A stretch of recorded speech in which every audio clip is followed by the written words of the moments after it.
good evening, visitors. Welcome to the Australian War Memorial's Last Post ceremony. My name is Richard Cruz, and joining us today from the Australian Army is Corporal Jeanette McNeely. We're honoured to acknowledge Air Vice Marshal Warren McDonald, Chief of Joint Capabilities. We're also honoured to welcome the Italian and Australian Air Force delegation who are joining us this evening.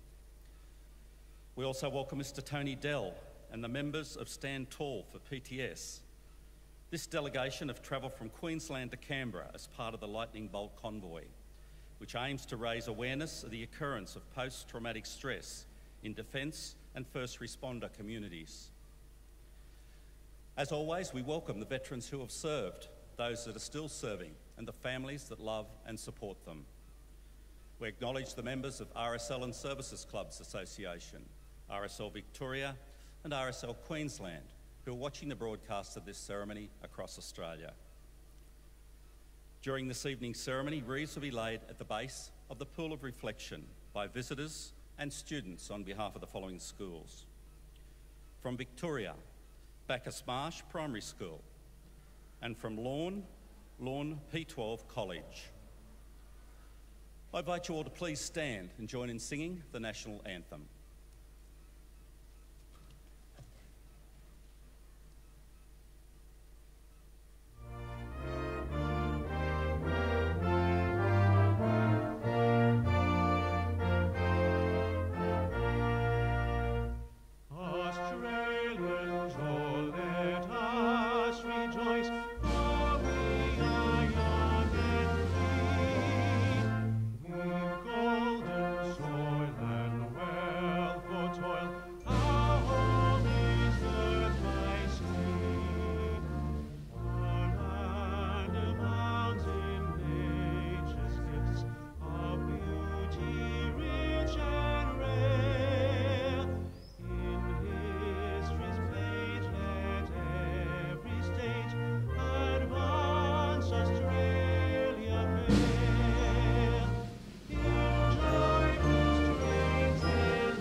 Students, you may be seated.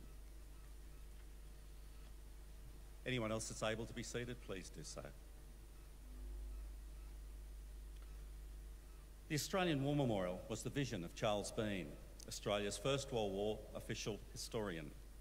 Bean landed with the Australian troops on Gallipoli and stayed with them at the front through to the end of the war. The idea of this national memorial and museum came to him at Pozières, France, in the depths of the bloody fighting of 1916.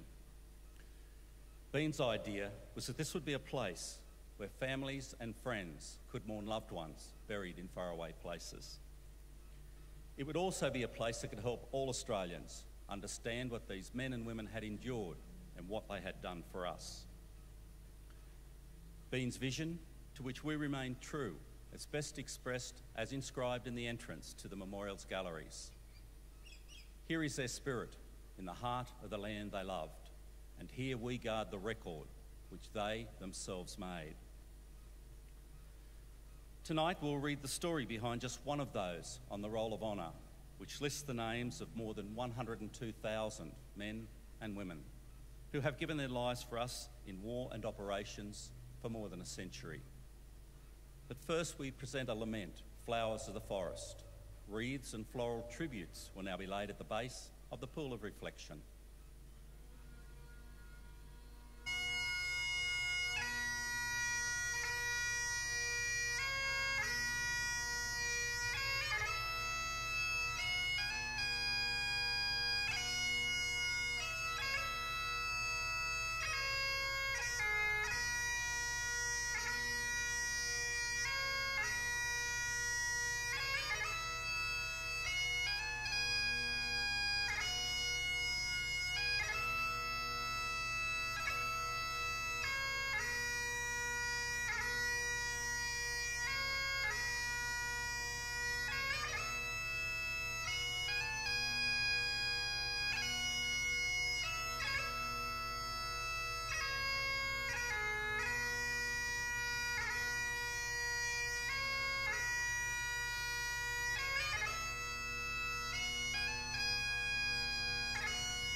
Today, we pay tribute to Flight Sergeant Douglas William McConville.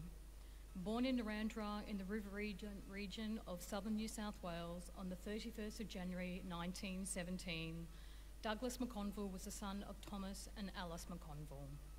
Growing up, young Douglas McConville attended Albury Public School and Albury Grammar before attending Thurgoona Public School and then Albury High School. A keen sportsman, McConville took part in boxing, wrestling, swimming, football, cricket and golf. It was horse riding, however, at which McConville excelled.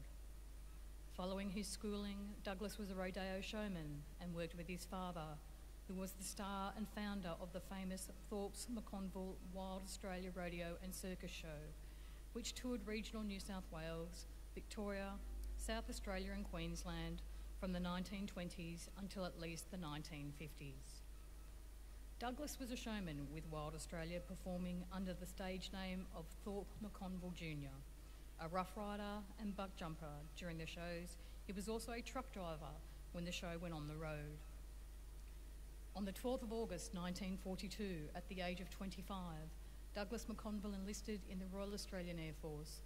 He had previously served as a driver in the headquarters company of the 5th Infantry Training Battalion of the Militia. During this time, the Wild Australia show suspended its performances and its trucks were given over to the RAF for transportation during the war. Following his enlistment in the RAF, McConville started training as an air gunner. After his initial training in Australia, McConville embarked in Sydney on the 13th of October 1943 for overseas service. As part of the Empire Air Training Scheme, he was one of almost 27,500 RAAF pilots, navigators, wireless operators, gunners and engineers who, throughout the course of the war, joined Royal Australian Force squadrons or Australian squadrons based in Britain.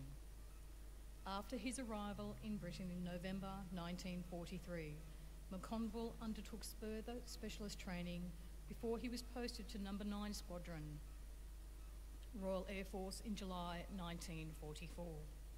As part of the RAF Bomber Command, No. 9 Squadron was equipped with 4-engined Avro Lancaster heavy bombers.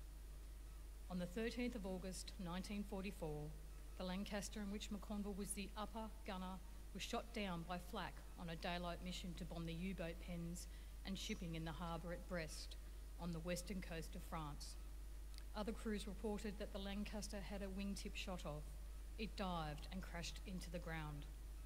McConville and all 6 of his fellow Australian crewmates died. Flight Sergeants Charles Edwards, Flight Sergeant John Scott, Flight Sergeant Cyril Scott, Flight Sergeant William Andrew, as well as British crewmates, the pilot, Flight Lieutenant Edward Relton, and Sergeant Frederick Johnson. Douglas McConville was 27 years old. He had barely been with his squadron for a month.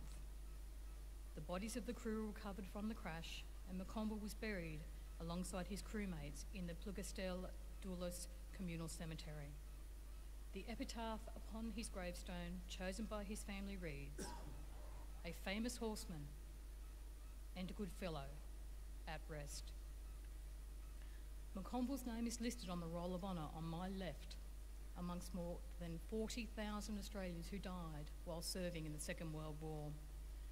This is but one of many stories of service and sacrifice told here at the Australian War Memorial. We now remember Flight Sergeant Douglas William McConville, who gave his life for us, for our freedoms, and in the hope of a better world. Please stand for the reading of the ode and the sounding of the last post.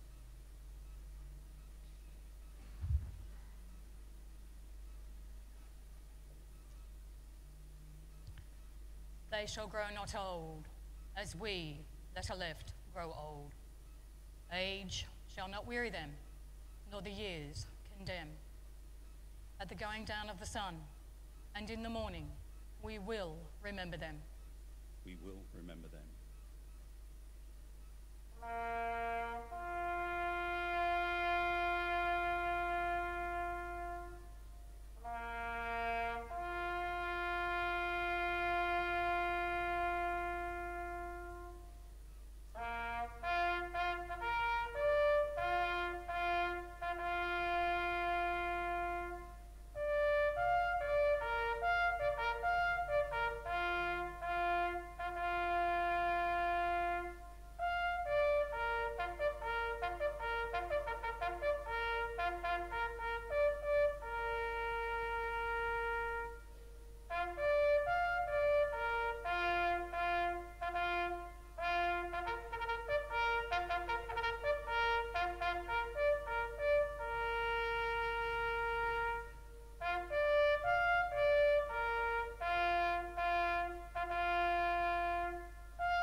lest we forget. Lest we forget.